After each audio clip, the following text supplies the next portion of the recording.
Video, right? Morning, everyone. Welcome to Mount Carmel Bible Church. I'm Pastor Richard. Welcome. Hey, Jordy. Mom. How you doing? Um, Thank you all for coming. We have a lot of people on vacation, traveling, having fun.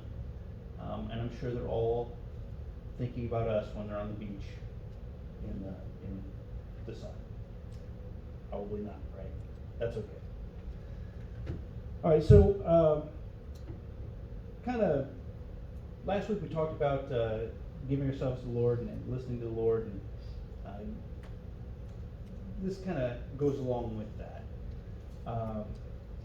When we face problems in our life, things come up and we face difficulties, we tend to try to handle them ourselves. And we get our plans together, we think about what the problem is, and then we dig in and try to solve it ourselves. This past week, I gave my son an assignment. Monday, I told him we've got 2 kayaks that had a bunch of debris inside them. So his job was to put the water in them and wash them out, clean them out, and get all the junk out of them so we can use them. So that was his problem. He had to figure out how to clean these kayaks. So I gave him some information on how I wanted it done, some suggestions, and so he looked into that, started tinkering with it a little bit, realized that he could take the little plugs out at the bottom to drain the water out, so he adapted it a little bit to his situation. He worked on the problem, worked on the solution, and when that wasn't working for him, as it came to Thursday, he didn't have it done. I told him that was his deadline. When I got home from work Thursday, it had to be done. So he calls me on the phone around 7 o'clock at night. He says, I don't think you can get it done today. I'm like, yes, you are getting it done today. I told you Monday, I told you Tuesday, I told you Wednesday, and I told you today that is going to be done today. Well, you know how kids are. And I got to admit, I'm similar. We procrastinate, right? Do a little bit today, I'll do it tomorrow. I'll do it tomorrow. Putting it off, and the problem still isn't solved itself. So, when I told him the final thing, we're not going on vacation, we're not going to go to the hotel and spend the night and go swimming or go to the zoo, we're not going to do any of that unless this is done. Gave him motivation. So he came up with a new idea, found that, remembered that we have a shop vac, so that pouring in the water, cleaning it out, use the shop vac to get the water out and get it cleaned faster. And guess what? He got it done. There was one problem. Still not 100%, but it's good enough for Dad. Which is saying a lot, because I'm a little hard on him sometimes to make sure he does it right. But what happens when our plan doesn't work? What happens when we do our plan or look at our solution or look at our problem through our eyes like he did? He was thinking, it's not done yet, he'll give me more time. He was thinking, I'll do a little bit today, I'll do a little bit tomorrow, I'll do a little bit less today because it's a nice day, I want to do some other stuff. I could probably just blow this day off completely because there's a nice TV in the living room with the AC on and it's kind of hot out. He'll understand. He went to his solution to the problem, which was putting it off. That didn't work. So we have plans and they may not work. His did not. But God's plans always work. And we need to trust God's plan all the time. When God tells us to do something, we should know that we first have to do it, but second, trust that it will get done. Because if He's telling us to do something, you know it's going to get done. Like He's telling us to do Tuesday night this week. We're down a lot of cooks, we're down a lot of help, but we know it's going to get done. It's going to happen. Because it's not our plan, it's His. And when I was thinking about that, I thought, of course, about Moses. So we're going to do a lot of our studies today from Numbers, and we'll start with 13, 1 through 3. Moses brought his people to the promised land. There was a problem. After going through the desert, after getting to the area just outside of Israel, the Lord spoke to Moses and said, "Send men to spy out the land of Canaan, which I am giving to the people of Israel. From each tribe of their fathers you shall send a man, every one a chief among them." So Moses sent them from the wilderness, from Paran, according to the command of the Lord. All of them men who were leaders of the people of Israel. So the Lord said, "All right, we're here. This is the land that I'm giving you. Now I want you to send some guys out to go check it out, see what's there, look at the people, look at the supplies, all the land, to see how wonderful it is, see how fertile the grounds are, to get an idea of what all I'm giving you." So these spies went out to gather the information, to find out what all was there so that they could figure out how to divide it up. Right, Tegan? So after that, the report of the spies came in. At the end of the 40 days, they returned from spying out the land. And they came to Moses and Aaron and all the congregation of the people of Israel in the wilderness of Paran at Kadesh. They brought back word to them and to all the congregation and showed them the fruits of the land. They told them, "We came to the land which you sent us. It flows with milk and honey, and these are its fruits. However, the people who dwell in the land are strong, and the cities are fortified and very large. And besides, we saw the descendants of Anak there, and the Amalekites dwell in the land of Negev. The Hittites and the Jezites and the Amorites dwell in the hill country, and the Canaanites dwell by the sea and along the Jordan."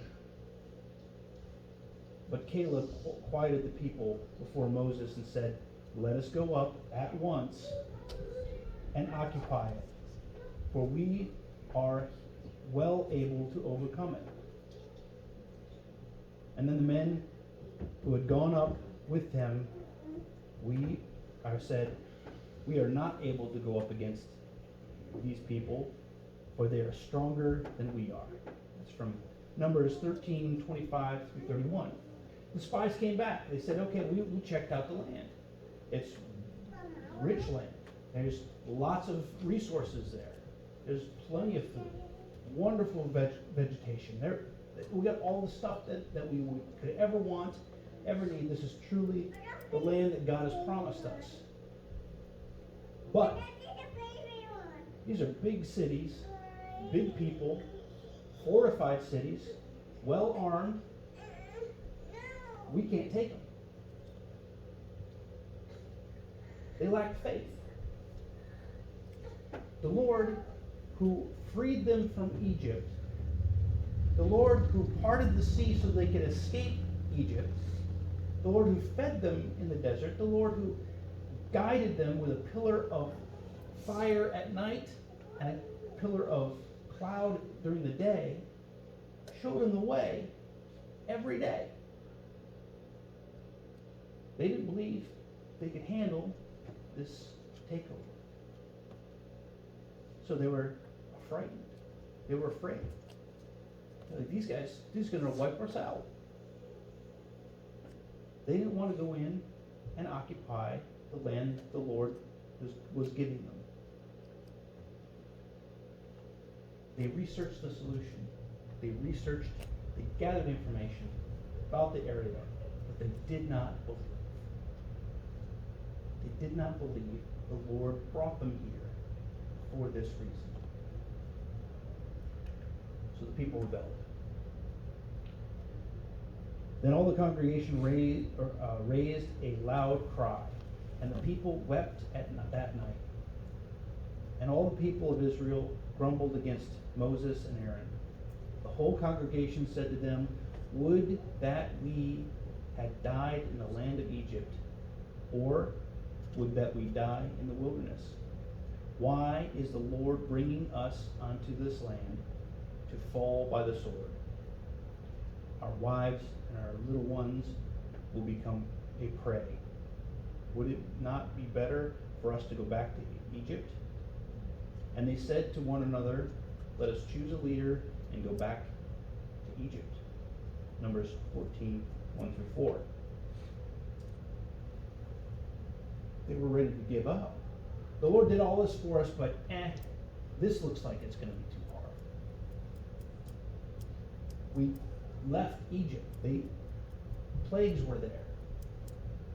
They saw all this going on.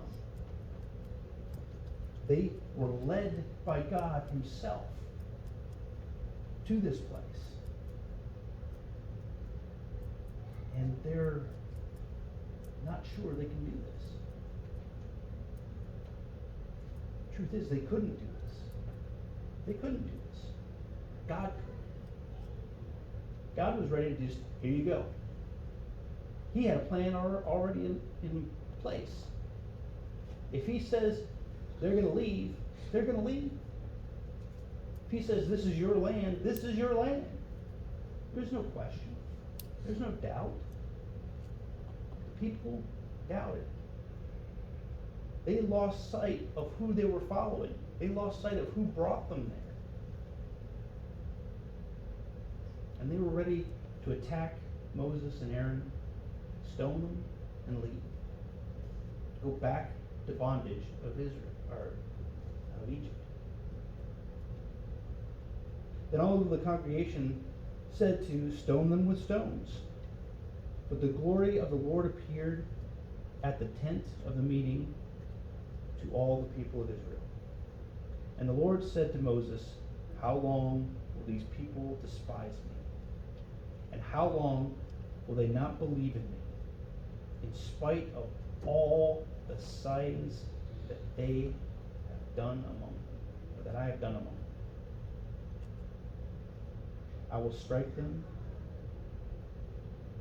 with the pestilence and disinherit them. And I will make you a nation greater and mightier than they." Numbers 14, 10 through 12. God was getting tired of their bickering. And why would He not? They continued to argue with the Lord. They continued to give up faith from the Lord. They continued to do what they did, what they wanted to do. When it came to something that was hard, that the Lord said, "Do this," they said, no, I'd rather be a slave. I'd rather go back to Egypt than go out and do what you tell me to do. Even though they saw all this stuff going on, they saw the Lord work these miracles. Can you just imagine for a moment? Just imagine this one particular miracle. You're standing at the ocean, or at a lake, or at a river, and all of a sudden, the Lord shows up and parts it. Just imagine that. I can't imagine that. I've seen some amazing things in the water. I was in the Coast Guard. I saw some amazing things. Up in Maine, there's 18-foot tidal shift. Can't imagine that. I couldn't imagine it. That means every 6 hours, 18 foot of difference in the ocean. There was islands. There's an island in particular that you could drive. There's a road that you can drive out to. Low tide. High tide, if you were parked in the lowest part of that road, you'd be 18 feet underwater. You can't even imagine the massive currents of the ocean pushing that water in and pushing that water out every day. I've seen areas where you're looking at a waterfall going this way. 6 hours later, that same spot, the waterfall is now going this way. That happens all the time. But I cannot imagine the water separating so we could walk past it. I can't imagine that. But they saw it. Not only did they see it, they walked right through it. Now I can imagine what Larry would be thinking of if he was walking through there. Throw that fishing line right into that side, throw that fishing line into that side, let's walk with the line. That would be amazing. That would just be absolutely mind-bogglingly amazing. You're telling me that you saw that you walked through that, but then you come to this land and you see these big cities and you're thinking, he can't do anything here. Imagine that. Imagine how little faith those people had. And God sitting there, look, I did all this. What is it going to take? What is it going to take for you to realize I can do anything? What is it going to take for you to realize that this is nothing for me? I brought you here for this reason, to give you this land. Here you go. You don't have to build cities. They're here. You don't have to fortify the cities. They're here. You don't have to go hunting. You don't have to go working the land. It's already here. Everything you could possibly want. Right here. Here you go.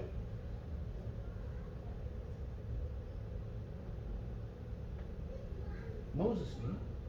Aaron knew. And the two spies that agreed with them, they knew. But all the rest of them,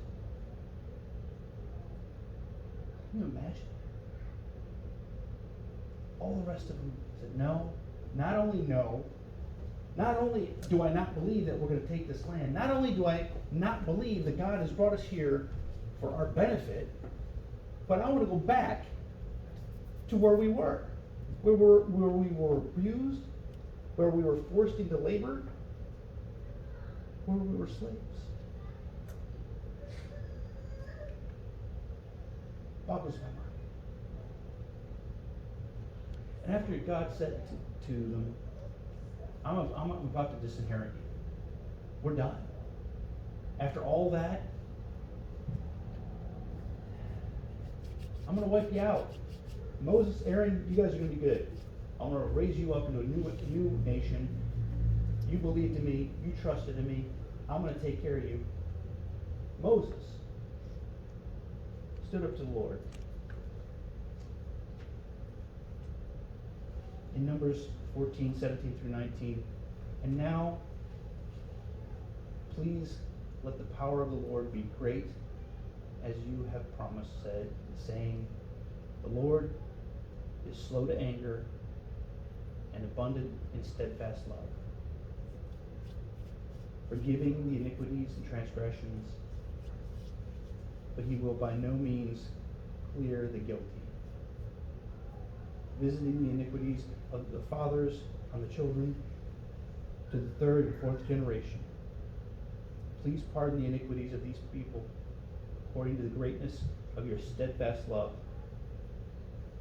just as you have forgiven these people from Egypt until now. Can you imagine that? Moses did everything for those people. He followed the Lord's requests. He did exactly what the Lord told him to do, even reluctantly at first. He went out, performed the miracles, talked to the Pharaoh, parted the sea, brought the people through the wilderness to the promised land. They're bickering and arguing the entire time. entire time. Rebellions are rising up and being crushed the entire time.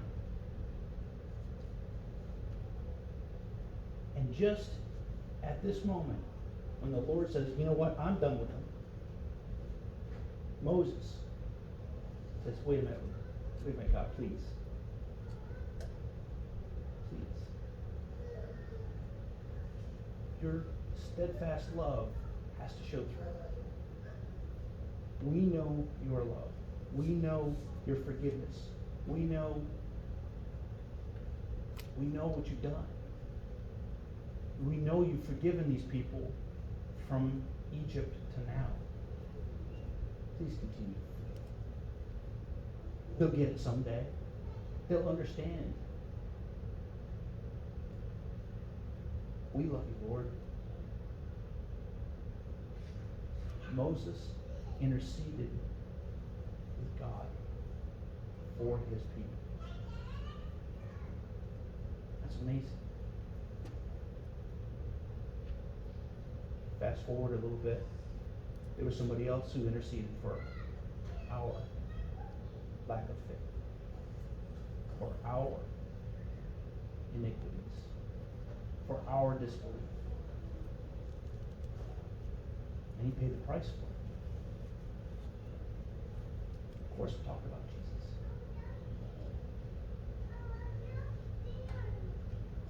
God has given us so many chances. He's given us so many blessings. He has taken care of us so often, and we still resist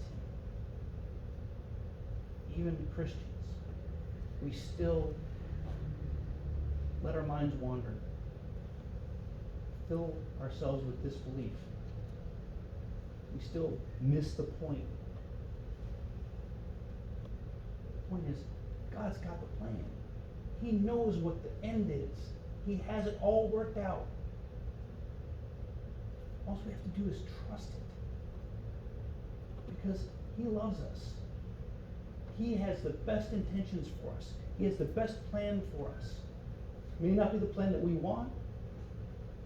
Who wants to be a millionaire? Who wants to be rich and famous? Who wants to be somebody in this world? See, that's the problem. We think that way because the world wants us to think that way. We want to be rich. We want to have our new cars, our new houses, our nice clothes. We want to have all that stuff, but that means nothing. We're not going to live that long to enjoy it. But when we get to heaven, if we get to heaven, imagine what we'll have there. That's where we're at in life. The Lord has brought us to the promised land. Here it is. All you have to do is walk in, take over. These big cities, I've prepared for you. This land of milk and honey, it's here for you. All you have to do is have just a little bit of faith. And follow him in. But he didn't. They didn't. So God promised judgment. Numbers 14:20-23. Then the Lord said, I have pardoned according to your words. But truly, as I live, and as all the earth shall be filled with the glory of the Lord, none of these men who have seen my glory, and my signs that I did in Egypt and in the wilderness, and yet have put me to the test these 10 times, and have not obeyed my voice, shall see the land that I swore to give to their fathers. And none of those who despise me shall see it. So, I brought you here. I showed you that I was going to bring you here. I took care of all these things. I showed you miracle after miracle after miracle, and I brought you to where I was going to give you. but you're not going to get in there. Because you don't trust me, because you continue to test me, because my word is not enough for you. You can see it, but you're not getting in. You're choking me. I'll keep my promise. Because God always keeps his promise. But because you denied me, you can see it, but you can't come in. Again, fast forward. Jesus has given us the promise of heaven and eternal life. He has shown it to us by dying on the cross and coming back. What do we have to do? Have faith. Have faith that he is right. Have faith that this is true. Listen to it and follow it. And we get everything. Everything.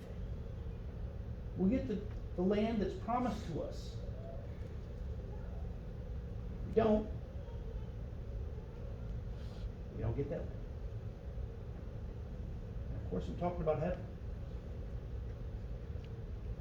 Numbers 14:24.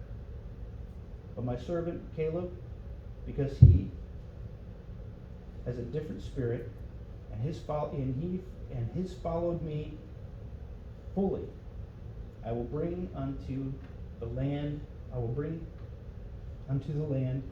into which he went, and his descendants shall possess it. So Caleb gets to see the promised land. Because he didn't waver in his faith. He said, let's go. The Lord brought us here. We get our spine. This is awesome. This is the best place ever. This has food. This has milk, honey, fruit. This is awesome. It's got cities that are fortified. We don't have to do all that work ourselves. This is perfect. God brought us here. Let's go. Let's go. He didn't worry about the big mighty warriors in the walled cities. He didn't worry about any of that. Because he knew, hey, we just left Egypt. The plagues. We walked through the Red Sea and didn't get wet. We were in the desert eating stuff that was just given to us. Why can't God take care of this too? He knew that. He had that faith. And that is why the Lord let him see. See, if we have faith, things become easier. Life is hard. We're going to hit curveballs left and right. Especially the closer we get to God, the more troubles we're going to have. It's going to happen. Because the world doesn't want God in it. The world doesn't want us to go to heaven. The world hates us. Because who is in charge of the world? The adversary. Satan doesn't want us to go to heaven. He wants us to go to hell with him. He's not going to rule us there. He's not going to be in charge. He's going to be condemned like the rest of them. There's no hierarchy in hell.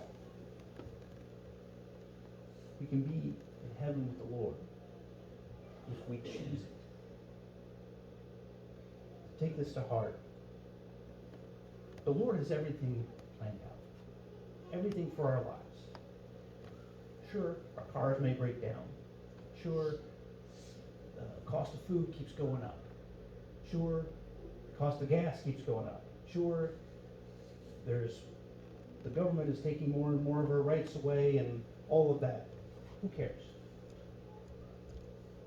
We have to have that attitude. As Christians, we have to believe that it's already taken care of. No matter what our hardship is, whether we're sick, whether we're busy, whether we're lonely, whether we're whatever the case may be. The plan is already made. God has already got us lined up for better things. We just got to trust Him.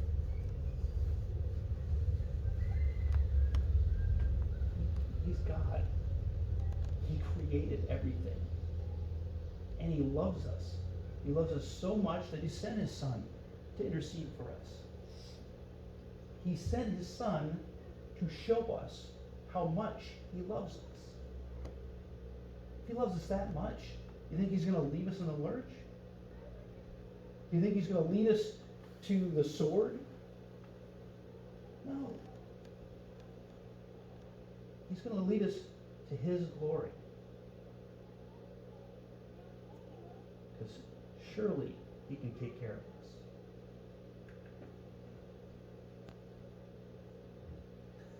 Don't call me Shirley. All right, so let's go to the Lord in prayer. Dear Lord, thank You for always being there. Thank You for always loving us. Thank You for always caring for us and guiding us and just being there when we screw up and giving us another chance after we screw up. We screw up a lot. We fall short. We all fall short. We all make mistakes. We all have disbelief. But we know You're there. And no matter how hard things get, You're still there. And You love us when we fail. Please continue to help us get back up, dust ourselves off, and follow You closer.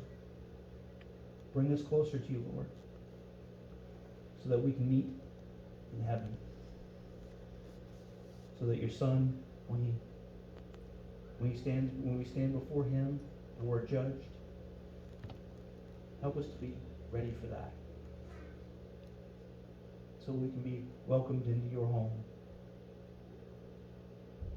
We love You, Lord. We love You with everything we are, because without You, we are nothing. Please, Lord, continue to guide us, protect us, and teach us. In Jesus' name.